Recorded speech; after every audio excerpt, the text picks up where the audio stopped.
Parul university के placements का कोई रिप्लेसमेंट नहीं, इसलिए टॉप कंपनीज की फर्स्ट चॉइस। आप तो समझ ही गए होंगे। Join Parul university, Vadodara, Gujarat.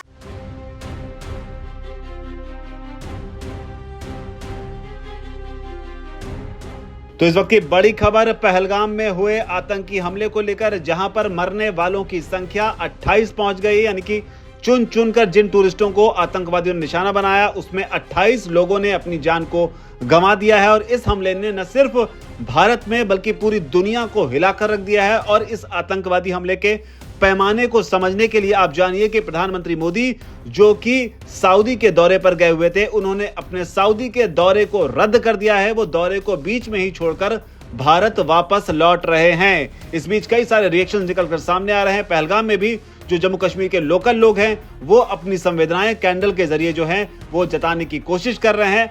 अमित शाह की बैठकों का दौर भी लगातार जारी है और ये जानने की कोशिश की जा रही है कि आखिर अब इन आतंकवादियों के साथ किया क्या जाए। हालांकि जो रिएक्शंस आ रहे हैं उसमें योगी आदित्यनाथ के साथ साथ डोनाल्ड ट्रंप, इजराइल और पुतिन के बयान भी शामिल हैं। आपको सिलसिलेवार तरीके से बताते हैं कि आखिर किसने क्या कुछ कहा है। जम्मू कश्मीर के पहलगाम में जो आतंकी हमला हुआ, उस पर योगी आदित्यनाथ रिएक्ट करते हुए कहा है कि जम्मू कश्मीर के पहलगाम में हुए आतंकी हमला कायरतापूर्ण, अक्षम्य और घोर निंदनीय है। जिन लोगों ने इस दुखद घटना में अपने प्रियजनों को खो दिया है, उनके प्रति मेरी शोक संवेदनाएं।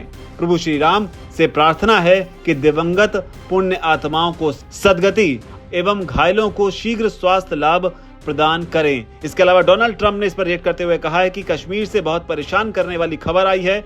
आतंकवाद के खिलाफ भारत के साथ अमेरिका मजबूती से खड़ा है। हम मारे गए लोगों की आत्मा की शांति और घायलों के स्वस्थ होने की प्रार्थना करते हैं। प्रधानमंत्री मोदी और भारत के लोगों को हमारा पूरा समर्थन और गहरी सहानुभूति है। हमारी संवेदनाएं आप सभी के साथ हैं।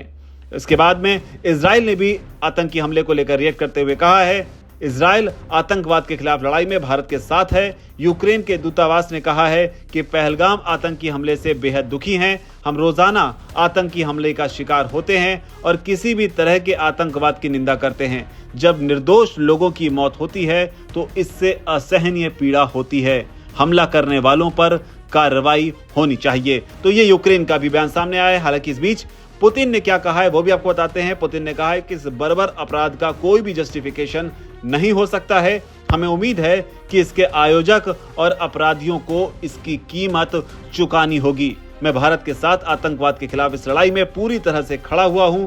जिन्होंने अपनों को खोया, उन परिजनों और प्रियजनों को हमारी हार्दिक संवेदनाएं और मैं घायलों के जल्द स्वस्थ होने की कामना करता हूं। तो ये पुतिन का बयान है। भारत के साथ में दुनिया के दिग्गज देश जो हैं वो आतंकवाद की लड़ाई में साथ खड़े होने की बात कर रहे हैं। हालांकि आतंकवाद का जो गढ़ है वो पाकिस्तान है। ऐसे में देश को ये भी इंतजार है कि क्या प्रधानमंत्री मोदी भारत लौटने के बाद पाकिस्तान के साथ भी कोई बड़ा खेल जो है वो क्या कर सकते हैं। हालांकि पीएम मोदी भारत लौटेंगे, क्योंकि जो मौत का आंकड़ा है पहलगाम में हुए आतंकी हमले का, वो वाकई बेहद डराने वाला है। क्योंकि इससे पहले तक टूरिस्टों पर जो है इस तरह का हमला जो है इससे पहले नहीं देखा गया।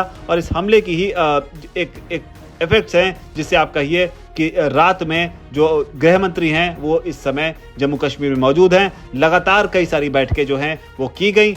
अब देखना होगा कि आज दिन में इस पर क्या कुछ बड़ी अपडेट निकलकर सामने आती है, क्योंकि सेना लगातार इस कोशिश में जुटी हुई है कि किस तरीके से इन आतंकियों को दबोचा जाए और किस तरीके से इनको इनके अंजाम तक पहुंचाया जाए। आपके इस पूरी खबर पर, इस पूरे घटनाक्रम पर आपकी जो भी राय हो, नीचे आकर कमेंट सेक्शन में उसे आप जरूर लिखें।